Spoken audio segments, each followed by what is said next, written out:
Abi niye bu ne o maşınlardan almışsan bahalılardan? Onun valla en uzu 500 manatdır. Kasımda pul var, bak yala.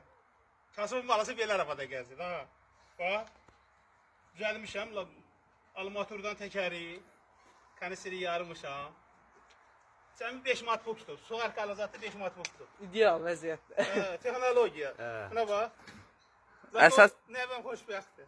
Öz Arabamız dəmirdən, kaskla da olsa kanisirdən də zaten xoşbəxtdir bu. Daha. 5 manat pulum çıxıb, elektrozdan zatdır. Su arkalamışam təkəri. Bu da bak görsən. Su arkada özümdə. Bu daha bak. Bir cürbanım var. Koy yere 5 taşı. Teknolojiya.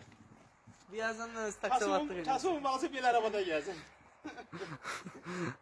İndi birazdan da öz taksi edəcək. Buna bağlı.